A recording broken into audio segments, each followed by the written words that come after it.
마가복음 3장 13절에서부터 8절까지 먼저 읽어보겠습니다. 3장 12절까지 시작.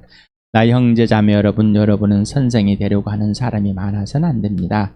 여러분이 아는 대로 가르치는 사람인 우리가 더 큰 심판을 받을 것입니다. 우리는 다 실수를 많이 저지릅니다. 누구든지 말에 실수가 없는 사람은 온몸을 다스릴 수 있는 온전한 사람입니다. 말을 부리려면 그 입에 재갈을 물립니다. 그래야 우리는 말에 온 몸을 끌고 다닙니다. 보십시오. 배도 그렇습니다. 배가 아무리 커도 또 거센 바람이 밀려도 매우 작은 키로 조종하여 타공이 가고자 하는 곳으로 끌고 갑니다. 이와 같이 혀도 몸이 작은 지체이지만 엄청난 일을 할 수 있다고 자랑할 수 말합니다. 보십시오. 아주 작은 불이 굉장히 큰 숲을 태웁니다. 그런데 혀는 불이요, 혀는 불의의 세계입니다.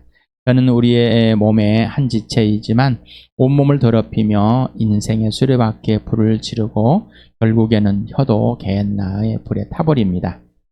들짐승과 새와 기는 짐승과 바다의 생물들은 어떤 종류든지 모두 사람이 길들이고 있으며 길들여 놓았습니다. 그러나 사람의 혀를 길들일 수 있는 사람은 아무도 없습니다.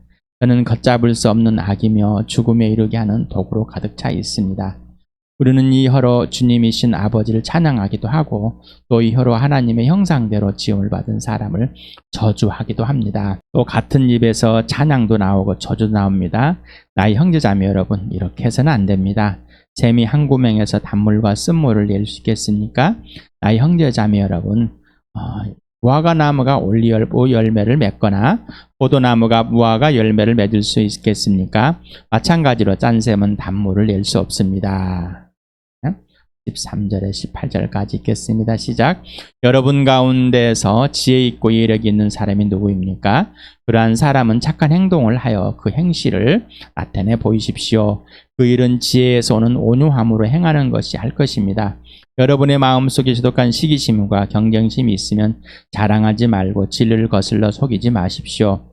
이러한 지혜는 위에서 내려오는 것이 아니라 땅에 속한 것이고 육신에 속한 것이고 악마에게 속한 것입니다. 시기심과 경쟁심이 있는 곳에는 혼란과 온갖 악한 행위가 있습니다. 그러나 위에서 오는 지혜는 우선 순결하고 다음으로 평화스럽고 친절하고 온순하고 자비와 선한 열매가 풍성하고 편견과 이선이 없습니다.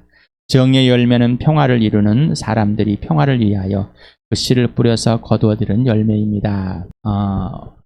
지혜와 지식이 나옵니다. 대체 이게 뭘까? 성경에서는 뭐라고 말할까? 간단하게 간략하게 찾아보았습니다. 구약에 나오는 지혜의 단어, 학함이라는 단어가 있습니다. 137에 나온다고 합니다. 능숙하다, 지혜롭다, 숙련된, 이것은 숙달과 기교의 의미로 기술의 장인이나 기능공을 하기도 한답니다. 그래서 또 삶의 경험을 쌓은 현인이라고 합니다. 발달의 과정 중에 있음을 부여하는, 완성된 것이 아니라 계속해서 성장해 가는 것을. 그래서 사람에게 많이 사용된 단어입니다. 잠언 1장 5절, 우리 잠언 1장 잘 알죠. 지혜 있는 사람은 이 가르침을 듣고 학식을 더할 것이요. 잡고 있는 거죠. 명철한 사람은 지혜를 더 얻게 될 것이다. 이렇게 여기에 사용된 학함, 이제 호쿠마라는 이 단어입니다. 적서도 있죠.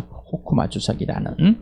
그래서 원뜻은 굳게 붙잡다라는 의미를 갖고 있답니다. 그래서 지혜와 또 숙련, 분별력, 다양한 학식, 기술, 재능 이런 걸 갖고 있는데 전문적인 기술, 기능을 의미하고 또 상황과 환경 속에서 올바른 선택할 수 있는 지식과 능력, 사람뿐만 아니라 하나님께서 직접 부으신 지혜도 사용되었습니다. 그래서 이 지혜라는 이 호쿠마란 처음 등장하는 게 출애굽기 28장 3절에서 내가 슬기로운 생각, 호쿠마, 지혜로 가득 채워준 모든 재주 있는 사람을 불러다가 나를 섬길 아론이 지장이 되어서 입을 예복을 만들라 하여라.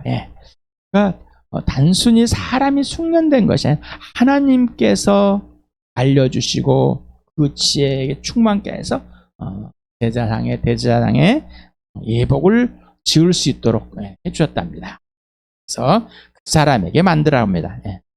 구약의 지식이라는 단어, 다트라는 이 단어가 있는데 93회 정도 사용되는 단어입니다. 그래서 지식, 지성 또는 기술, 통찰력이라고.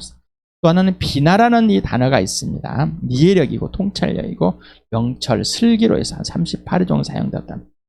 제가 여기에 나온 단어들을 한번 우리나라에서 쓰여진 이 단어의 설명이 무엇인지를 한번 찾아보았습니다. 풍명, 명철, 슬기 잘 이해해 보시기 바랍니다. 여러분에게 꼭 성경을 읽을 때 뭐가 필요하다고? 사전이 필요하다고. 전에는 종이 사전을 들고 이렇게 두껍게 정리하는 걸 가지고, 요즘은 핸드폰이 하나 있으면 또 이 모니터에서 보는 데스크탑 노트북이 있으면은 뭐 다 특히나 우리 핸드폰에 보면은 아주 간단하게 짧게 다 있는데 거기서 찾아보면 다 있습니다. 꼭 찾아보시기 바랍니다. 사전이 없어요. 우리는 사전을 안 찾아보고 대충 살아가는 것 같습니다.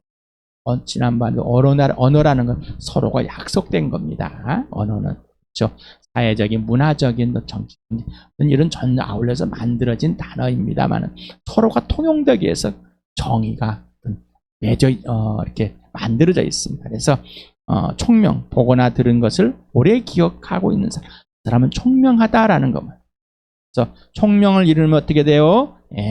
총명을 잃으면 기억하지 못하는 사람, 노망한다. 곧 알츠하이머를 걸리게 되는 거죠. 명철하다. 총명하고 사리에박다. 잘 기억하고 있으면서 어떻게 해요? 그걸 사용해서 사리에 밝습니다. 어떤 일의 이치에서 슬기다. 사리를 바르게 판단한다. 일을 잘 처리하는 재능을 저 사람은 참 슬기롭다. 이렇게 참 언어들을 정해놔 있습니다. 찾아봅시다. 통찰력이다. 예리한 관찰력으로 사물을 꿰뚫어 보는 것을 통찰력이라. 새로운 사태에 직면하여 장면의 의미를 재조직함으로써 갑작스럽게 문제를 해결하는 것. 갑작스러운 문제를 해결할 수 있는 그런 과정을 통찰력이다. 이해력이다. 사리를 분별하여 해석하는 힘이 좋다. 깨달아서 알고 잘 알아서 받아들이고 또 이해력이 좀 남의 사정이에요. 그래 여기에서는 사리를 분별하여서 해석하는 힘과 잘 받아들이는 것. 통찰력이 좋은 사람, 이해력이 좋은 사람. 이것이 이제 하나님께서는 지혜와 지식입니다. 여러분들이 잘 키우시길 바랍니다. 잠언을 보면은 지혜, 이 잠언은 지혜와 훈계를 알게 하여 명철의 말씀을 깨닫게 하며, 지혜라는 호쿠마와 명철, 비나 이해력이 좋다. 그 다음에 우리 1장 7절은 다 외우고 있죠. 여호와를 경외하는 것이, 야훼를 경외하는 것이 지식의 본질입니다. 근본입니다. 이유입니다. 원인입니다. 라는 것. 어리석은 사람은 이 지혜와 훈계를 멸시한다. 그 다음에 야훼를 경외하는 것이 지혜다. 호쿠마의 근본이다. 지혜와 지식의 근본은 뭐예요? 하나님이시다.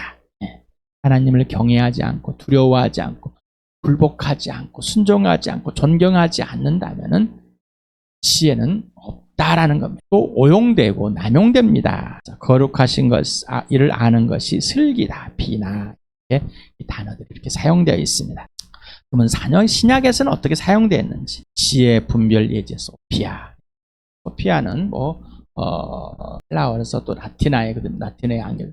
세상 사람들이 사용되어지는 그냥 영어처럼 사용하는 소피아. 그 다음에 디아노니아라는 이 단어가 있는데 도덕적인 이해, 지식 이해 마음에서 또 이건 그노시스라는 거 있습니다. 지식, 견문, 또 학문, 하나님의 속성이라서의 지식을 또 말할 때 사용하는 겁니다. 그래서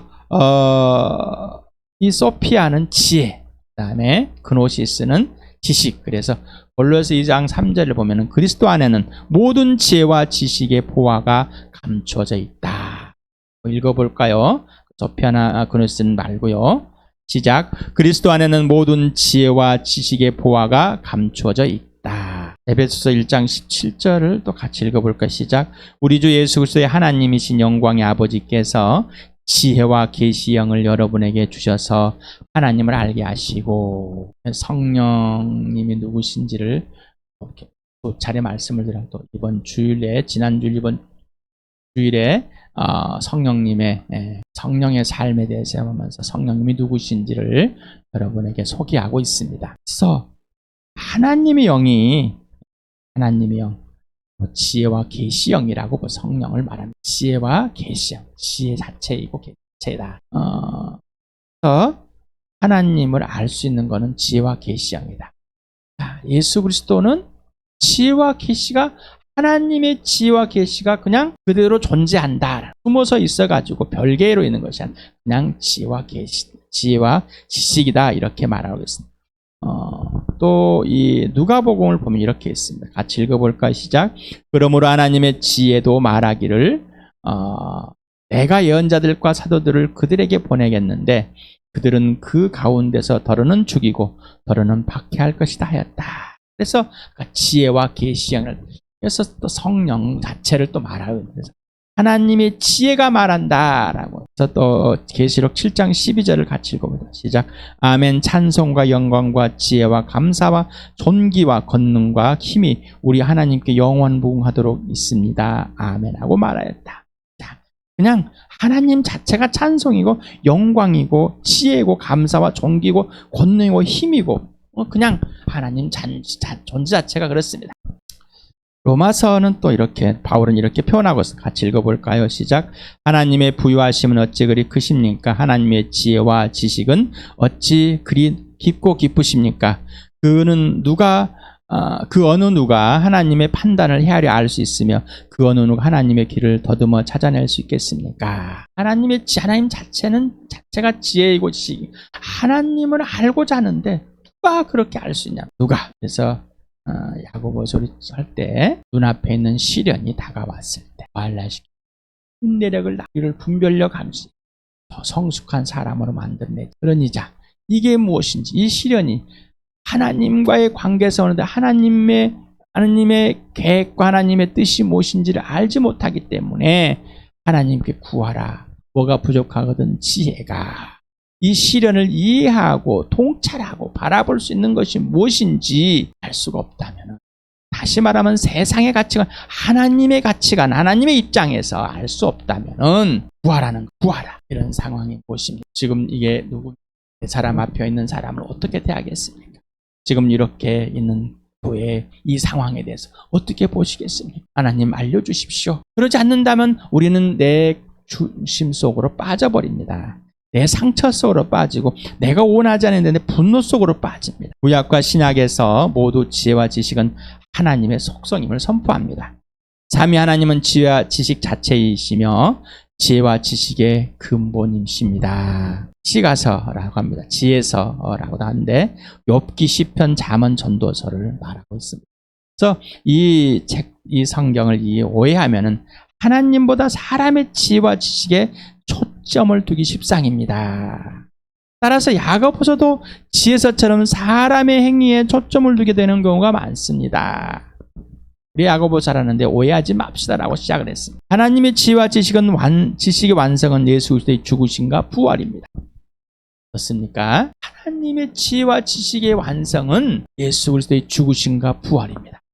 세상의 가치관들은 왜 하나님의 아들을 이 땅에 보내셔서 죽게 하고 내 죄 때문에 죽게 하고 왜 살려내야 되는지 실은 이해가 안 됩니다. 우리 로마서 11장 13절에 보면 하나님의 지혜와 지식 그 누가 아냔 말이죠.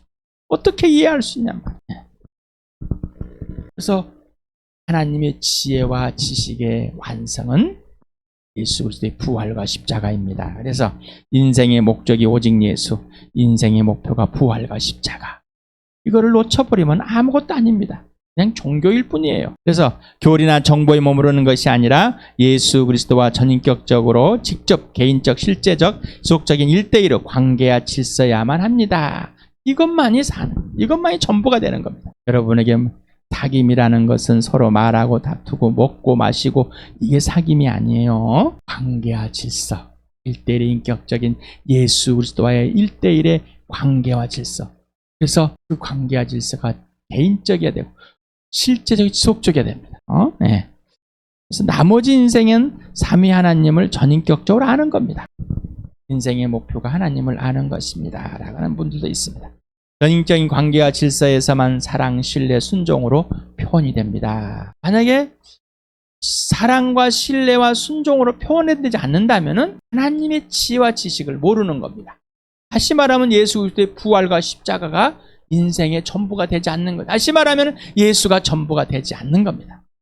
예수가 전부가 된다. 예수님을 사랑하지 않는 것이죠. 예수님의 통치를 받지 않고 있는 것이죠. 자기 중심에 자기 육체의 욕심을 채워서 사는 사람, 욕망에 자기가 원하는 것을 얻고자 하는 사람입니다. 예수를 경외함으로만 예수의 지시대로 믿음과 행함이 일치되며 예수를 알며 예수 지혜와 이해력과 통찰력의 실제적인 표현입니다. 그래서 어떠한 상황과 환경이 벌어졌을 때, 또 벌어지고 있는 가운데, 지속적인 가운데 있을 때 오직 예수만이 답입니다. 예수만 답입니다. 다시 말합니다. 예수만 정답입니다. 예수의 부활과 십자가만 그 정답의 삶입니다. 누가 지혜가 있고 이해력이 있다고 하느냐 말이죠. 현실로 한번 보여봐라. 정말 한번 보여봐라는 겁니다. 누구냐라는 겁니다. 그래서 지혜로운 자라는 이 헬라의 본문에서는 이제 소포스 카이 에피스테몬이라는 이 단어로 사용되었습니다. 소포스라는 것은 뭐냐면은 지혜로운, 지혜 있는, 아까 소피아 형상. 그리고 이 에피스토마는이라는 이 단어는 여기서 한 번 사용되어진 단어입니다.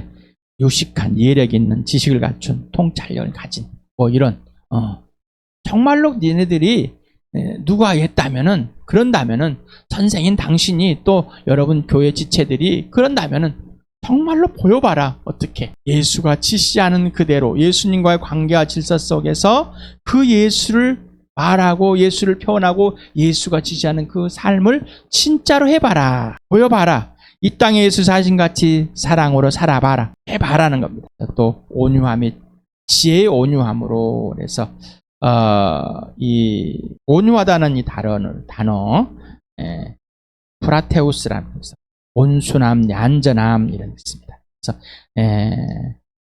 마태복음 5장 5절에서도 온유함을 가진 자, 온유한 자는 예수님을 표현할 때 나는 마음이 온유하다 이렇게 표현하고 있습니다. 이 소피아라는 건 아까 지혜와 분별, 예지력 이걸 갖고 있어서 소유격에서 지혜의 온유함. 지혜는 온유함을 가져야 되는 겁니다. 온유함이 없다면은 온유함은 부드러운 마음을 가진다는 것인데 사랑입니다. 존중합니다. 존귀하게 여겨지는 겁니다. 그래서 예수님 나는 온유하다. 너를 절대로 까칠하게 대하지 않는다. 너를 평가하지 않는다는 것. 차별하지 않는다는 것. 사랑하게, 존귀하고 존중하기 때문에. 그래서 겸손하다.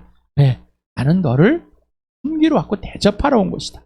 네가 누구인지 알려주고. 그래서 이 지혜의 온유함은 지혜의 온유, 곧 하나님을 경외하는 것, 예수님을 경외하는, 두려워하는 것, 거기서 나오는 지혜의 진짜 온유함이 뭔가. 그래서 그거를 가지고 표현해라, 실천해, 선한 일 해봐라. 그래서 이 마음 속에 지독한 시기심과 경쟁심이 있으면은 사랑하지 마. 진짜로 지혜 있는 사람과 지혜 없는 사람 분별하면서 구분해서 야고보는 설명하고 있습니다. 자, 시기심과 경쟁심이 있으면은 앞에서 시기심과 경쟁심이 있는 건 부자들은 이 가난한 사람을 무시하게 되고, 또한 교회 공동체는 부자들은 받아들이고 가난한 사람은 무시하고, 내가 힘이 있으면 교회에서 폭력을 행하고 화를 내고 짜증을 내고, 집에서도 마찬가지고 누구에도 마찬가지, 거슬리는 자기의 우월감과 열등감이 바로 시기심과 경쟁심이 가득하기 때문에, 바로 자기가 죄인되었고 중심되었고 자기가 원하는 것, 육체 욕망을 내고 사는 것, 손해본다고 착각하고 있단 말이죠. 나를 불편하게 만들었다고 생각합니다. 거기에 꽂혀가지고 사는 것. 자, 자랑하지 말고, 이거는 진리를 속이는 것입니다. 그래서 이 혀가 중요하다는 것은 이 안에서 지난주 수요일도 말씀을 드렸습니다. 예수님이 통치 아래서, 예수님이 통치와 주인 되어서 예수님이 나와야 되는데 이 안에 이미 자기가 중심되어서 욕심이 가득한 겁니다. 그러니 시기와 질투가 있는 것이죠. 경쟁하는 것이죠. 다툼이 있을 수밖에 없는 겁니다. 자랑하지 마라. 나는 이 교리를 알고 있고 이러한 것을 잘 알고 있으면서 나는 이렇게 해왔다. 자랑하지 말고 하고 나는 이런 그런 가치 기준을 가지고 이런 편견을 갖고 있다는 것도 하지만 이거는 진리를 거스르는 것, 속이는 것이다. 시기심이라는 것, 남이 잘 되는 것을 생각하고 미워하는 마음이 시기심이고 경쟁심, 난관결을 이기거나 앞서는 마음이다. 다툼이라는 의견이나 이해의 대립으로서 따지거나 싸우는 일이다. 서로 승부로나 우열을 가르는 일이다. 자랑하다라는 우쭐대다. 상대방이 나의 기준으로 볼 때 또 하나님의 기준으로 볼 때 틀렸거나 부족하다고 생각하고 느낌이 들면 자신에게 있는 정보, 성경의 정보나 교리, 율법, 자신의 것들 이용하여 상대방보다 우월하다. 그리고 시기나 다툼으로 말을 한다면 저주하는 것이다. 욕하고 막 그런 것이 아니라 아주 내가 너보다 좀 잘 알고 너보다 낫는 생각, 왜 그것밖에 못 살아 하는 이런 말을 하고 있는 사람. 저주. 본면을 해야 되는데 저주를 하면 돼. 상대방보다 많이 알고 있으며 자신의 행동은 더 나은 것이며 이러한 면이 틀렸으면 고치거나 수정하라고 명령하는 것. 이것은 시기심과 경쟁이 나오는 자신을 자랑하는 것입니다. 많은 정보로 설교를 하여 시청자들보다 설교자 자신이 더 우월함을 표현하는 것도 시기심과 경쟁심에 나오는 것입니다. 이 범죄함입니다. 저주하는 겁니다. 설교는 설교자에게 하시는 하나님 말씀입니다. 하나님께서 내게 먼저 말하는 내 죄들을 들춰내시고 저의 오만함과 우월함, 열등감, 내 마음에 내 육체를 사랑 먼저 들춰내십니다. 너에게 말씀합니다. 그 하나님이 누구신지, 하나님을 경외하는 자인지, 그리고 하나님을 사랑하게 만들어주시고 경외 만들어주시고 내가 그렇게 살지 못한다면 그거 없으면 그렇게 할 수 없잖아요. 하는 것처럼 자이고 제들을 저주하는 자이. 자기의 자랑 곧 우월함, 열등함, 우월함 공존하는 것, 진리를 속이는 것입니다. 나는 열등한 가치관을 가지고 있기 때문에 뭘 못해. 아주 교만한 겁니다. 이거는 아주 시기심과 경쟁심이 가득한 사람인 겁니다. 이것은 삼위 하나님과의 사귐이 아닌 고야 질서. 그러므로 이 지혜와 지식의 자랑의 혀는 거짓말이며 하나님의 형상인 제들을 저주하는 것입니다. 여러분에게 모든 기준은 예수입니다. 모든 원인과 이유와 근거도 예수입니다. 성령을 통해서 여러분의 어떤 생각들이 옳은지 이 행동들이 옳은지 그런지가 분명하게 들춰져야 되는데 그걸 하지 않는다면은 여전히 옛사람의 했던 자기 방식, 자기 육체의 욕망을 가지고 살아가는 옛사람의 삶입니다. 허망한 생각을 가지고 사는 사람. 또 그러니 그 생각 속에서 자기는 지혜롭다 그러고 자기는 지식이 있다 그러고 뭔가 알고 잘하고 있다고 착각 속에 있는 거죠. 그런데 그들은 믿음의 행위는 안 한 선한 온유함에 지식의 온유함으로 지혜의 온유함으로 곧 하나님을 경외함으로 그들의 삶의 행동이 이루어지지 않는 것입니다. 경외하지 않는 이거는 땅에 속한 내려온 것이야. 육신에서 시기심과 경쟁 항상 혼란과 악한 행위가 있어. 혼란스럽습니다. 악한 행위가 있어. 여러분 우리 야고보서를 하고 있는 야고보서에 이해하십니까? 그대로 실행하십니까? 혼란스러웠습니까? 시기심과 경쟁심이 있는 것 하나님께 구하지 않는 아직도 자기의 지혜와 지식으로 그걸 행하고 있는 거죠. 판단하고 있고 예수님께 직접 순종하지 않습니다. 굴복하지 않습니다. 저는 시기심과 경쟁심 가운데 혼란스러워 하나님의 실행으로 혼란스러운 것이 아니라 자기의 범죄를 혼란스럽게 만드는 것입니다. 저도 전에도 말씀드렸습니다. 이 앞전에 말씀드렸습니다. 분노하고 짜증내고 화내고 기도하면서 이러한 사람 이 육체의 욕망이 가득한 사람 시기와 경쟁심, 우월과 열등감이 가득 찬 사람, 범죄로 가득 찬 자기중심주의자인 불안과 초조 속에 있는 왜 두려워하니까 사랑하지 않았기 때문에 근심 걱정서 화를 파닥파닥 내면 그러면 얼마나 옆에 사람들한테 공포를 심어주는지 모릅니다. 근데 자기는 그걸 모릅니다. 그리고 인정하지도 않습니다. 그러니 하나님 아버지와 아들과 성령과의 사귐이 있을까요? 없는 거죠. 자기 감정에 따라서 너무나 자주오지 않길 바랍니다. 하나님이 우리를 사랑하사 우리 교회를 사랑하사 하나님의 백성으로 가득 채워놨습니다.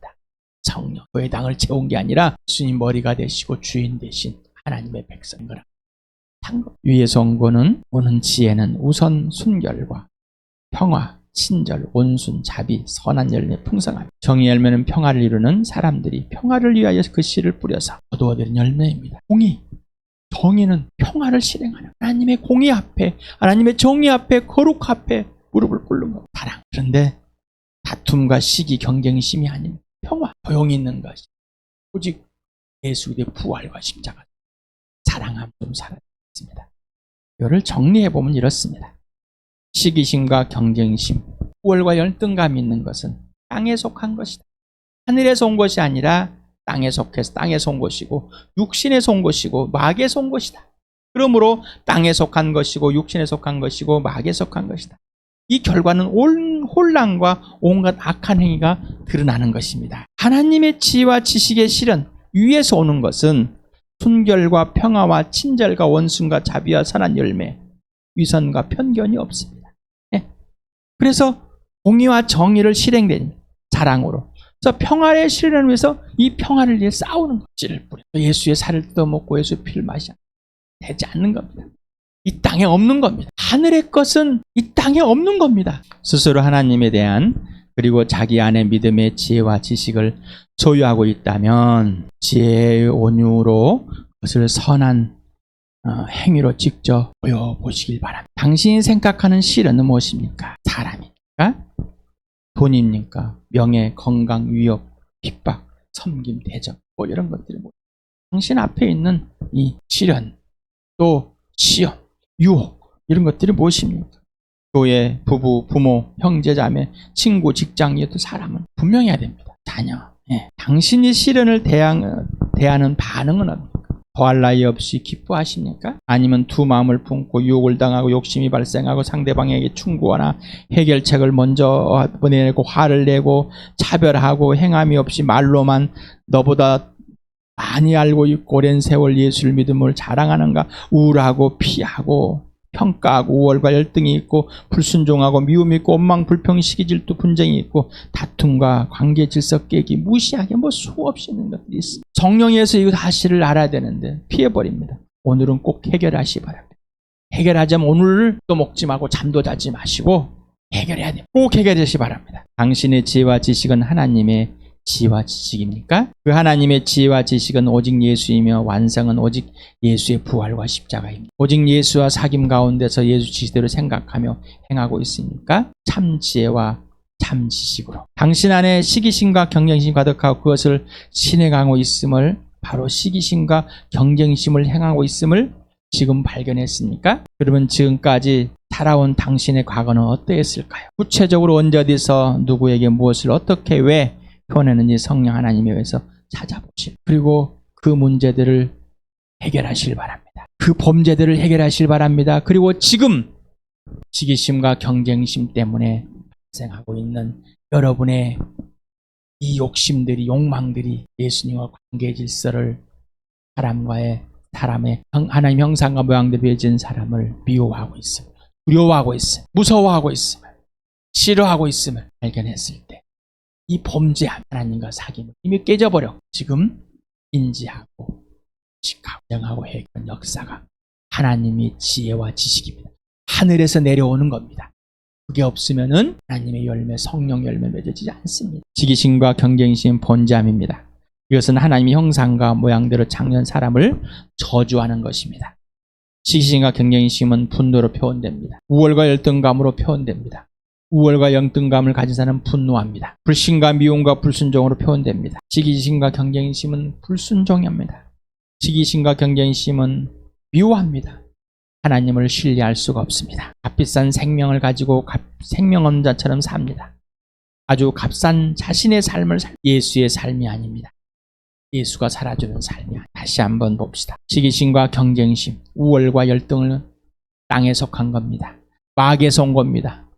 육신에 속한 겁니다. 죽은 겁니다. 범죄한 겁니다. 죽은 자의 죽음의 행실입니다. 온갖 혼란과 온갖 악한 행위가 드러나는 겁니다. 그래서 우리를 죽은 자 가운데서 예수 그리스도로 살려냈다면, 그리고 하나님 나라를 옮겨놨다면, 이제 걸작품이 되었다면, 새 사람이 되었다면, 새 피조물이 되었다면, 거듭났다면, 구원을 받았다면 하나님의 영이 여러분을 사로잡다. 하나님의 지혜와 지식이 실제로 실현된 예수님과의 인격적인 사귐과 관계에서 열매가 맺어지는 순결함과 평화와 친절과 온순과 자비와 선한 열매, 공의와 정, 교회의 성령이 하나로 묶어준 이 평화를 자신의 분노로 불순종으로 깨지 마시기 바랍니다. 하나님께서 가장 슬퍼하십니다. 빛 가운데 사귐은 없어지는 겁니다.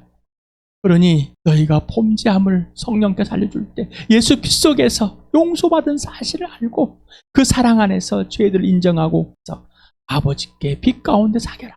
아버지와 빛 가운데 이것이 아버지와 아들과의 사귐에서 서로 공동체가 지체가들이 사귐이 이루어지는 거예요. 그러지 않으면 사귐은 없다. 예수님이 사신 같이 땅에 살 수 없다는 것입니다. 교회는 무너집니다. 자들은 수많은 지식을 가지고 수많은 교리 해석을 가지고 변하지 공동체는 무너져가고 있습니다.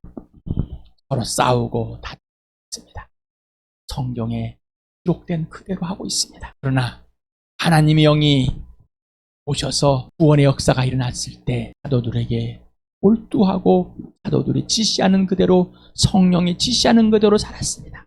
이게 이 땅에서 하나님 나라가 임하고 교회가 실제로 이루어진 하나님의 축복이 주함교회는 이런 교회가 되길 바랍니다. 책망을 받는데 권면을 받는 자기의 옛사람의 행실을 가지고 옛사람의 습관을 가지고 행하여 그는 성령의 열매가 아니라 자신의 열매일 뿐입니다. 우리 주함교회 지금 당장 모든 것 전부가 되는 것은 예수 그리스도와 사귐 안에서 교회가 그 사귐 안에서 지체들과 사귐이 이루어져야 한다는 것입니다. 그 외에는 없습니다. 먹을 거 입을 거 마실 걸 아무리 줘도 예수님께 순종하자. 내가 불신하고 내가 불순종하고 내가 미워하고 시기심과 경쟁심에서 그 사실조차도 모르고 있다면 하나님의 자녀로 산 마귀에 속하 땅에서 사람을 가지고 사는 저 거짓말쟁이 주 하나님께서 여러분을 죽은 사람들 가운데 하나님의 가족 또 장자분들 계획한 이 주님과 함께를 세우셔서 이 교회를 지체가 되겠다고 범죄함들을 직접 고백하시기 바랍니다. 그것이 고백이 안 교회였습니다. 부흥은 일어나지 않습니다. 이루어지지 않습니다. 예수님을 사랑하십니까? 예수님을 사랑하십니까?